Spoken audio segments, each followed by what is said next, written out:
um prazer estar aqui com vocês nessa tarde de sábado, passando um pouquinho do conhecimento, fazendo aquela troca justa, né, que a gente faz, porque eu não sei tudo, né, e graças a Deus a gente está aqui para aprender. Vou passar um pouquinho referente a isso que é muito importante, principalmente na hora da transação imobiliária, né, descomplicando a venda de imóveis. Coisinha para passar? Levei o microfone, vamos levei isso.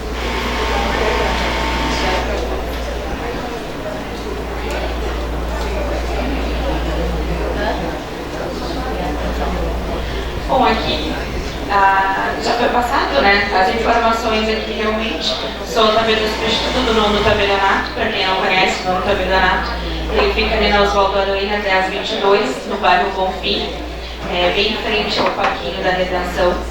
Para aquelas que são novas, assim, que nem eu, conhece o antigo cinema Baltimore, né? Então é lá onde é o Nono Tabelionato hoje. Então, o principal, quando a gente vai fazer uma transação imobiliária, o que vocês pegam pela primeira vez? É a matrícula do imóvel. A matrícula do imóvel é como se fosse uma certidão de nascimento mesmo do imóvel.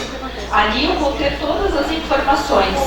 Eu vou saber se tem ônus ou não, eu vou ver a descrição do imóvel, eu vou ver quem são os proprietários daquele imóvel, para eu poder fazer uma boa venda, para eu poder fazer uma boa transação.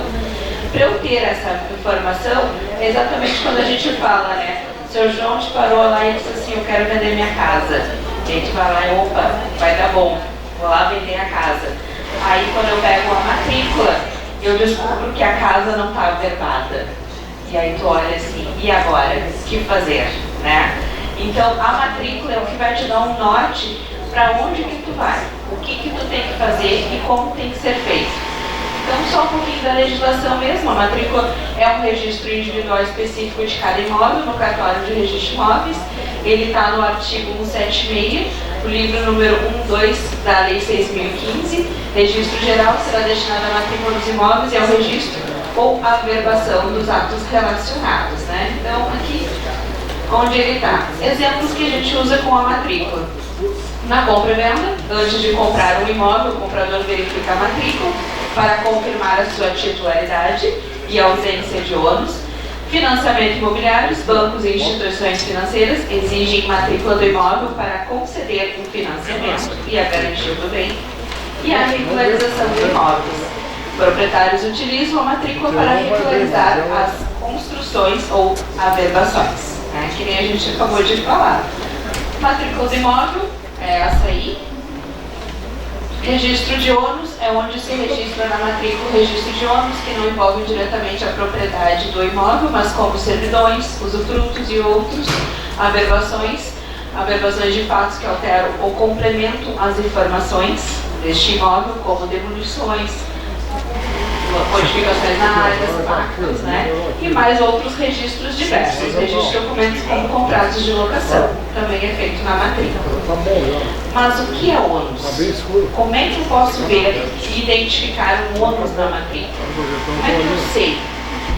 São, na verdade, encargos ou gravames que incidem sobre um bem imóvel, limitando o direito de propriedade e estabelecendo obrigações que devem ser respeitadas pelo proprietário. Ou seja, se eu tenho um ônus na matrícula, eu preciso respeitá-lo. E aí eu preciso saber como eu vou fazer para fazer a venda daquele imóvel respeitando esse ônus.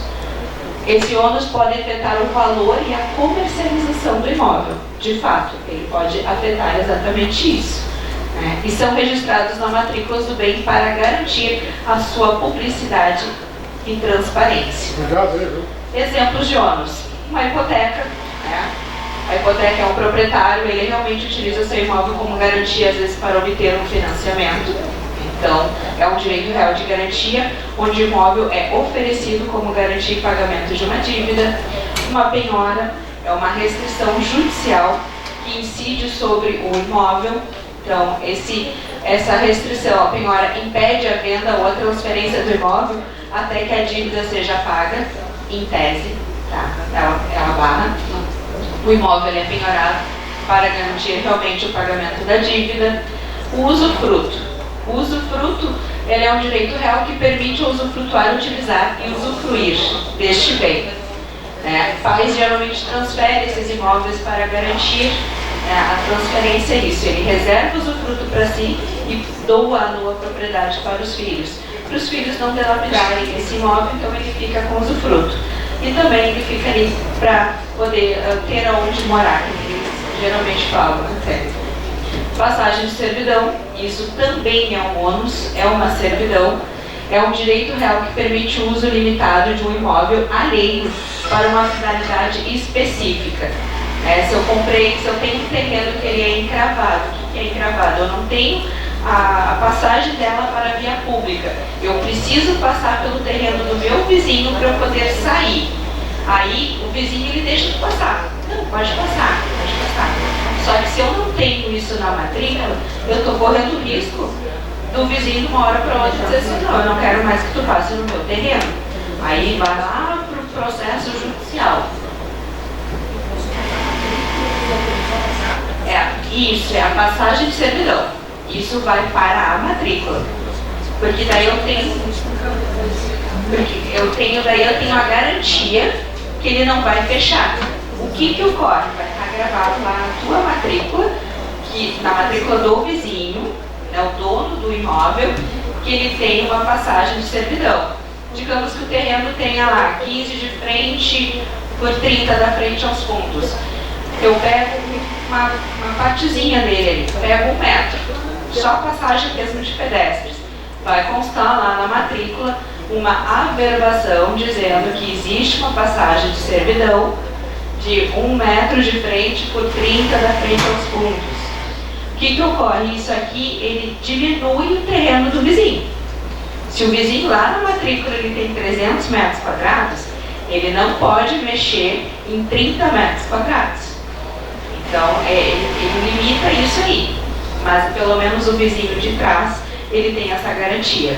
Outro tipo de passagem de servidão é quando passa a questão do gasoduto, as coisas internas. Quando passa luz interna.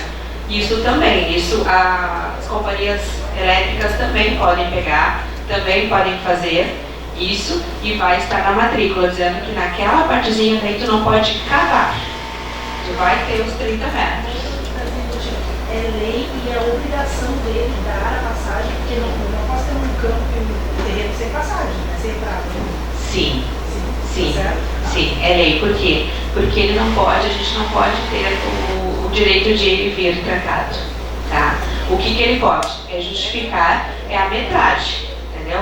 Eu disse assim, não, mas eu quero passar o meu caminhão, que eu passo uma vez lá que outra. E o cara disse, não, vou deixar tu passar um carro. Vou deixar tu passar pessoas, entendeu? Então ele pode limitar. Quando vocês não entram em acordo, é que vai para o judiciário. Mas se vocês estão de acordo, é feito em tabelionato. É uma instituição de servidão. Vai lá e aí a gente faz a instituição de servidão para registrar na matrícula, para averbar na matrícula. Boa tarde.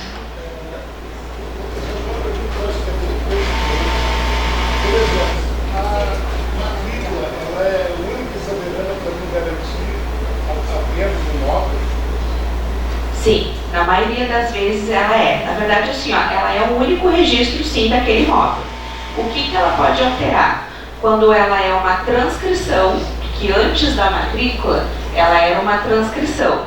Hoje já existe apenas a matrícula, mas ainda tem imóveis muito antigos que ainda está no livro 3, está no livro de transcrições.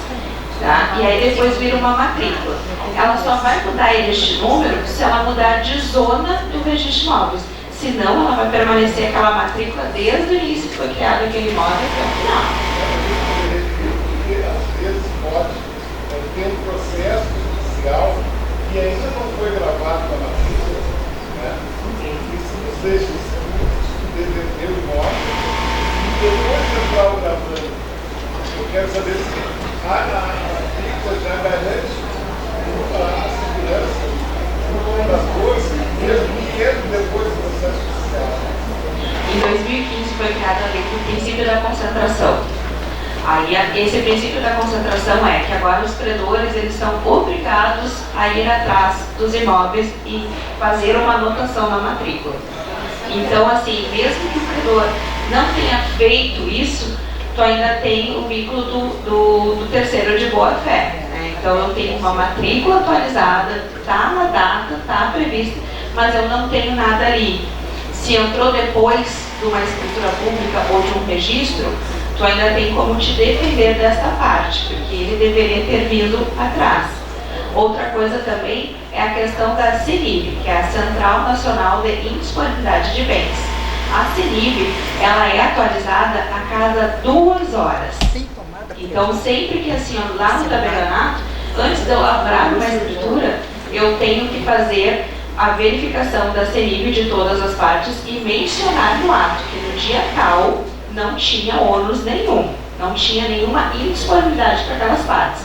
Quando chega lá no registro, o registro, antes de registrar, ele também vai fazer de novo essa verificação. Então, ou seja, vai passar ainda 2 vezes pela central. E aí, se depois disso tudo, o imóvel está registrado, entrar uma indisponibilidade, bom, claro, é um transtorno que tu tem que ir para o judiciário, mas pelo menos tu tem defesa. Tu tem como te precaver por causa desses passo a passo. Eu tinha uma matrícula atualizada, foi feita a verificação na central de disponibilidade de bens e não tinha esse processo aqui. Principalmente que com o princípio da concentração foi dispensado os feitos ajuizados na escritura. Então hoje eu não preciso, não é obrigatório, mas eu posso ainda optar de solicitar. O que são os feitos ajuizados são as certidões aquelas do fórum, para eu saber cível, crime, falimentar, orfanológica, né? Então tudo isso ela não precisaria mais eu solicitar. Tem pessoas que ainda pedem e está tudo certo, tá, para solicitar. Boa tarde. Boa tarde. Aqui. Se nesse interim entre a escritura e o registro houver alguma averbação, houver alguma resistência trabalhista, alguma coisa assim, o registro de imóvel, qual seria esse procedimento? Entre a escritura e o registro. Se entrar alguma petição, algo documental que ainda seja impeditivo para que a venda ocorra e finalize da boa fé, porque muitas vezes o que pode ocorrer é que o vendedor, ele vendeu para um sabendo que tinha uma dívida trabalhista e nesse meio tempo o advogado descobriu e foi bem no meio entre o registro, entre a escritura e o registro, certo? Certo. Então a minha dúvida é, nesse meio tempo, há algum impeditivo para que a venda ocorra livre, perfeita? É que na verdade depende muito exatamente que nem tu falou. Se eu já sei, eu estou comprando um imóvel, também sabendo que existe essa Não sei, eu comprando não sei. Tu não sabe. O vendedor que faz sabe. a venda de má fé, na verdade. Ele está vendendo para 2 pessoas, quer dizer, ele está vendendo porque ele quer se livrar da dívida trabalhista, ou o bônus que ele tem para pagar. Sim. E ele quer o dinheiro para ele para poder livrar o dele, né? Para o juiz não determinar aquilo ali uma venda com auxiliar ao credor, né? Aí só se o comprador realmente provar ali que ele não sabia que existia um contrato, uma promessa de compra e venda anterior, talvez à dívida, alguma coisa assim, que eu estou lavrando a escritura somente agora, mas eu comprei já há algum tempo. E é por isso que eu preciso transferir. Agora, se o vendedor está vendendo no momento que ele já sabe que vai ter essa indisponibilidade, aí ele vai trancar mesmo. Aí a escritura ela não vai dar registro. Tu já fez a escritura, deu certo. Mas tu não fez foi o registro. Isso. Aí o comprador é que vai ter que ir na ordem judicial mesmo comprovar que ele não sabia de nada através desses requisitos que eu falei ali. Eu tinha uma matrícula atualizada, que eu não tinha nada verbado. Eu tinha uma central de indisponibilidade, então não constou nenhuma dessas dívidas, né? E hoje em dia ainda tem a CNDT, né? Que é a Central Nacional também de Débitos Trabalhistas. Então também tem isso para ter essa questão. Então, foi tudo mencionado na escritura. Como é que entrou? Então eu vou ter que me defender. Mas infelizmente é o transtorno do judicial. Ele vai ter que provar, tá?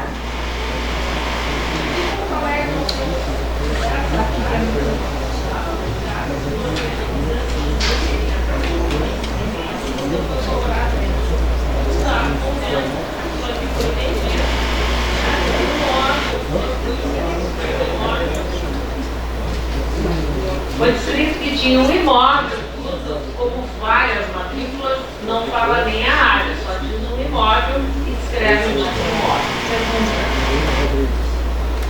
A prefeitura taxou, um tempo atrás, várias casas, vamos pegar um caso bem específico, ali na Chácara das Pedras, tá? E os tributos deveriam ser pagos, não sei a partir de quando.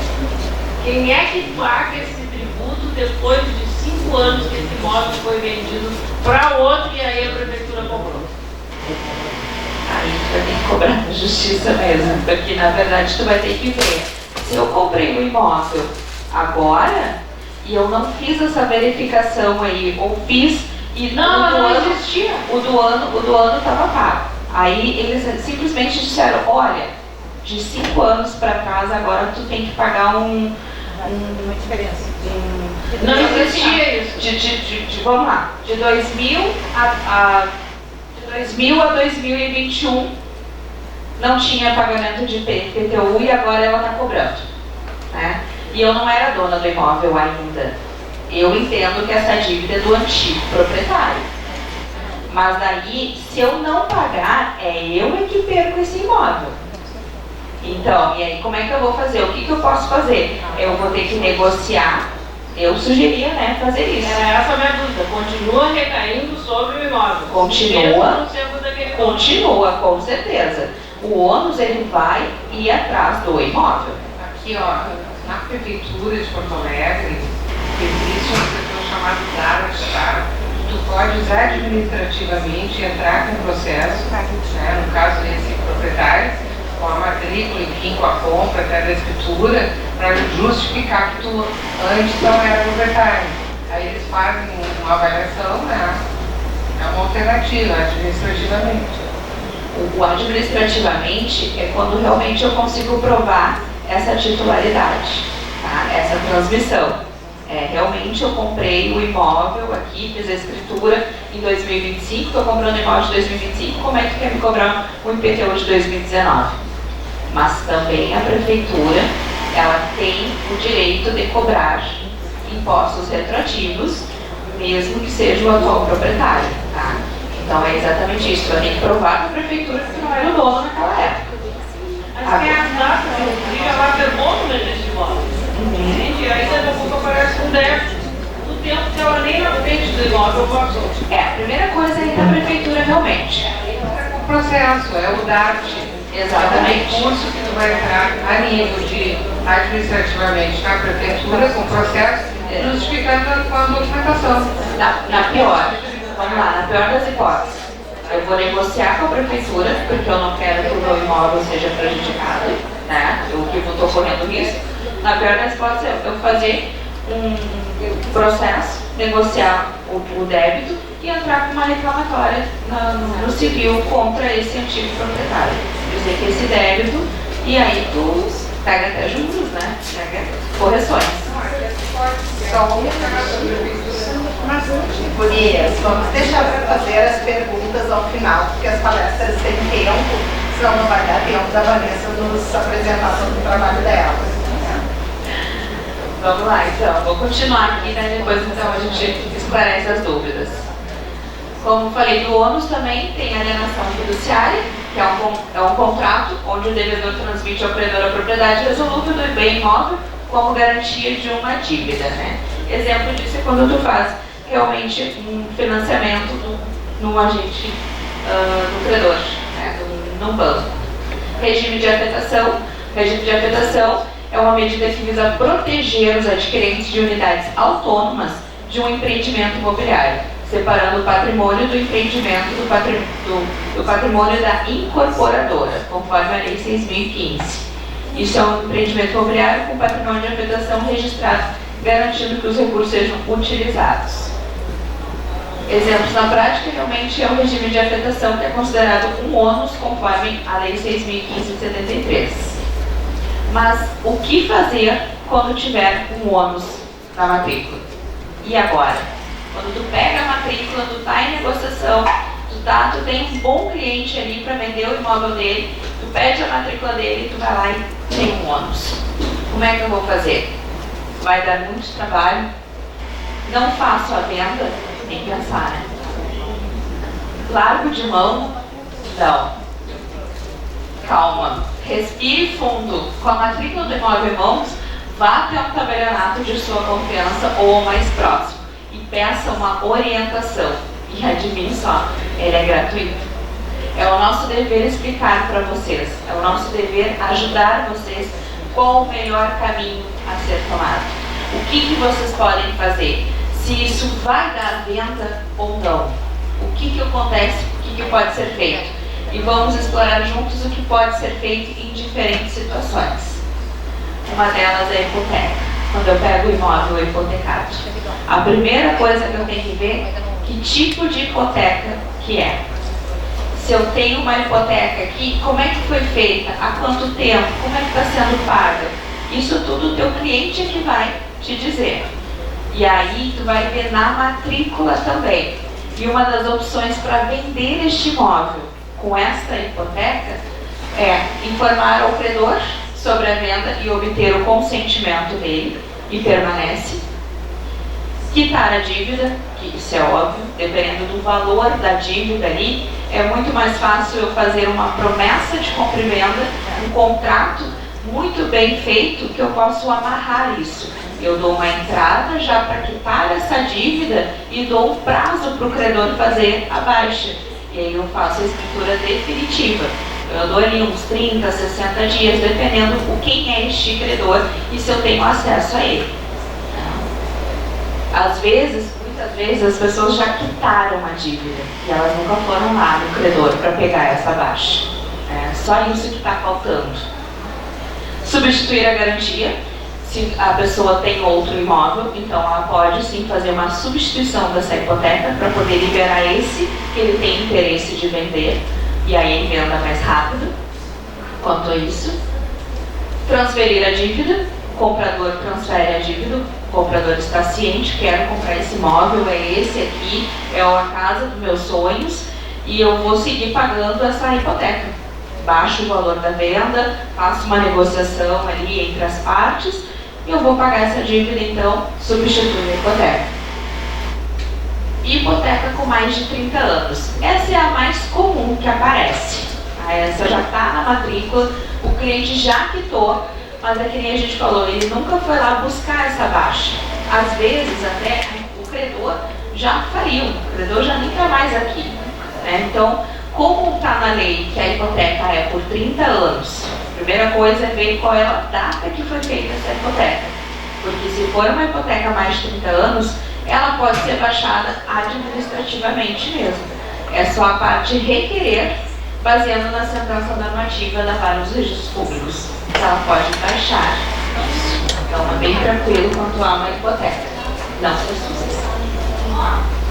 Penhora.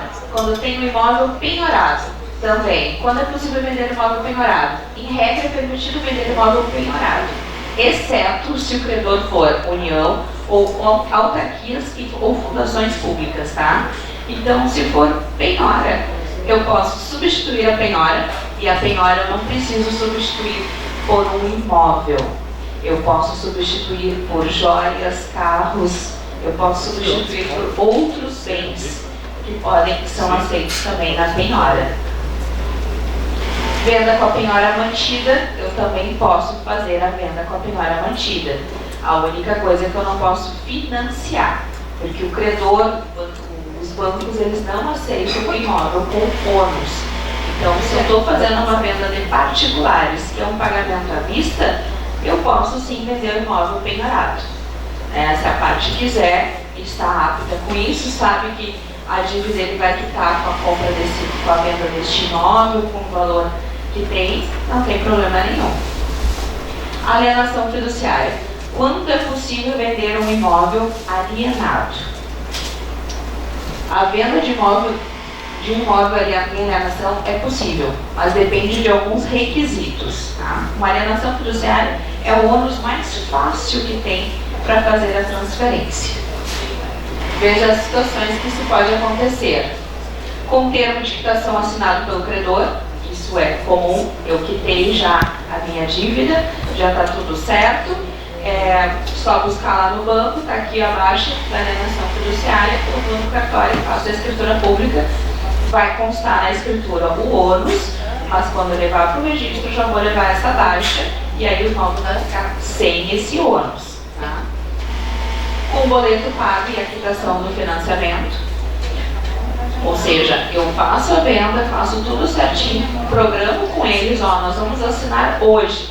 Hoje eu vou lá pegar no banco o boleto do meu financiamento, do que eu tenho de dívida, 90 mil, 100 mil, 200 mil, mas o meu comprador ele está fazendo já direto. Inclusive tem transações que a gente faz que o comprador mesmo já paga esse boleto porque já se garante que realmente está sendo pago, né, e tudo no contrato. Uma promessa de compra e venda bem feitinha, tendo todas essas informações, é muito bom. E eu posso fazer a escritura pública já com esse boleto. Porque eu não posso fazer o registro enquanto não tiver o termo de quitação em mãos. Tá? E a outra é com a assinatura do credor no ato da escritura. Esse é fácil, é o mais tranquilo, já fizemos com vários agentes financeiros, né? Inclusive quando eu estou fazendo o financiamento pelo Banrisul, mas o antigo financiamento é da Caixa. Os dois bancos assinam a escritura pública, porque um vai entrar como interveniente quitante e o outro como um alienante ali, o credor fiduciário. Então já para nova alienação. Então pode ser feito sim. Quando eu pegar um imóvel alienado, é o mais fácil que tem. Usufruto. O que é usufruto? Usufruto também ele é um ônus, tá? Ele é a extinção do usufruto. Como é que eu faço a extinção do usufruto? Ele pode ser por óbito, quando o usufrutuário já faleceu, eu vou fazer a baixa do usufruto, ou por renúncia voluntária. Quando eu pego o imóvel usufruto, o banco não aceita fazer financiamento. Então eu tenho que baixar esse usufruto. Então uma das formas tem que ver se o usufrutuário é vivo, ele pode fazer uma renúncia de usufruto e paga-se imposto, vai pagar o IPCD. Tem também a assinatura do usufrutuário na escritura de venda. Nesse caso não pode ser por financiamento, tem que ser um pagamento à vista. Aí todo mundo vem para assinar. Os usufrutuários e os proprietários, todos eles vendem este imóvel. E aí a venda deste imóvel para o novo comprador, ele se torna plena propriedade e aí não tem mais usufruto. E o outro lado é quando a gente quer fazer financiamento. Existe um usufrutuário, o usufrutuário ainda está vivo. Como é que eu faço? Se a pessoa que está comprando, ela quer fazer por financiamento. Aqui geralmente a gente dá a sugestão. Então o novo proprietário vende para o usufruto a nova propriedade. É uma escritura que não tem imposto, não tem imposto de ITBI, de transação. E aí esse imóvel vai consolidar no nome do usufrutuário. E aí não vai ter mais esse usufruto e ele pode fazer a venda por financiamento. Então, esses aqui são os requisitos, são alguns ônus que a gente passou para vocês, algumas informações.